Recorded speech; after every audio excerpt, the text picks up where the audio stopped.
What is going on, guys? It is Wrestlelamia here, back with some more news. Join us now as we look at the wildest news stories and rumors you need to know, including major plans for Alexa Bliss, the Fiend's heartfelt message to CM Punk, 2 matches being added to Mania, a superstar being added to the Asuka vs Ripley match, and much more. Be sure to subscribe and hit that notification bell for daily wrestling videos, and follow us on Facebook for exclusive lists. Now let's hit the intro and get straight into the first story.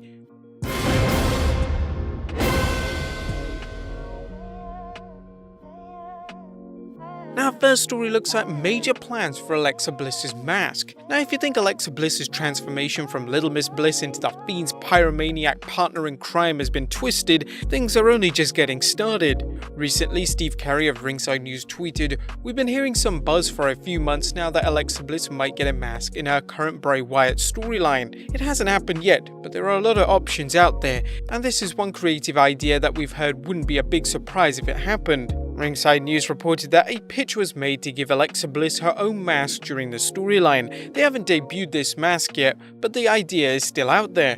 "We were told that I wouldn't be shocked if Bliss's mask shows up, because they're always looking at new versions of those characters." This move definitely sounds intriguing, as the WWE already has toyed with the concept of Bliss having her own abominable alter ego. What do you think of Alexa Bliss getting a mask? Is it a good idea, or would it take something away from the Fiend's character? Let us know in the comments down below. Next up, more WrestleMania matches leaked. Fans of the WWE's women's division may be happy to learn that they're apparently adding 2 more women's matches to this year's showcase of the Immortals. PW Insider's Mike Johnson is reporting, "I've confirmed with multiple sources that the current plan is to hold a multi-women tag team bout for the first night of WrestleMania 37, Saturday 10th April. We have heard it may be a 4-team bout, but that could change." Material was taped at today's Raw taping to set that match up. The plan is that the winners will advance to Night 2 of WrestleMania to challenge the women's tag team champions Nia Jax and Shayna Baszler on Sunday, April 11th. While the 4 teams have not been confirmed, Ringside News speculated that they will be Lana and Naomi, Tamina Snuka and Natalya, the Riot Squad, and Mandy Rose and Dana Brooke. Who would you like to see win the match and get a shot at Jax and Baszler? Based on the current tension between Jax and Baszler, fans could see a new tag team champion crowned at this year's show of shows. Next up, injury sidelines a WWE superstar from a Mania match. Now, there's more evidence coming in on why the Miz and Morrison vs Bad Bunny and Damian Priest match was changed to a singles match between Miz and Bad Bunny. Has Bad Bunny's wrestling impressed the WWE's higher-ups so much that they feel he's ready to hop into the ring on his own? While we haven't heard anything remotely resembling that, Dave Meltzer did point out on the Wrestling Observer Radio that John Morrison appears to be injured. The one thing that was interesting, if you noticed that when they did the physical stuff after the video, and Morrison didn't do anything, the reason could be that it's a singles match and not a tag is Morrison's knee. Remember when Morrison hurt his knee? He's been walking around and I've been watching him move, and he does have a knee injury. Ringside News noted that it looked like the WWE had originally hoped for the tag match, pointing out the company still includes lines from Hey Hey Hop Hop that made reference to that cancelled match, proving that it was in the plan when they recorded that song.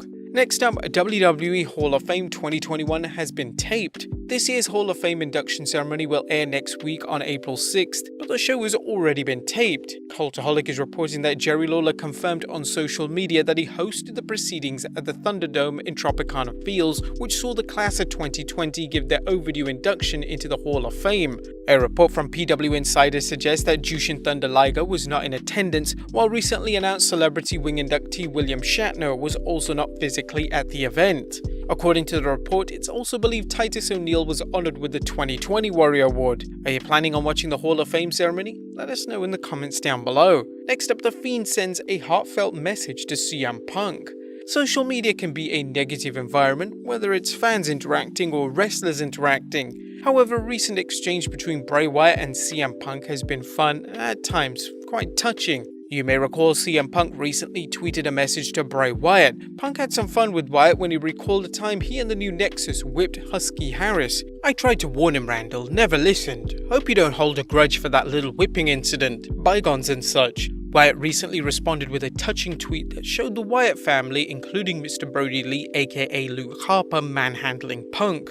"Brody would hate to see us fighting." Mr. Brody Lee's memory continues to grow as wrestlers can't help but recall their many memorable experiences with him, not only in the ring, but behind the scenes.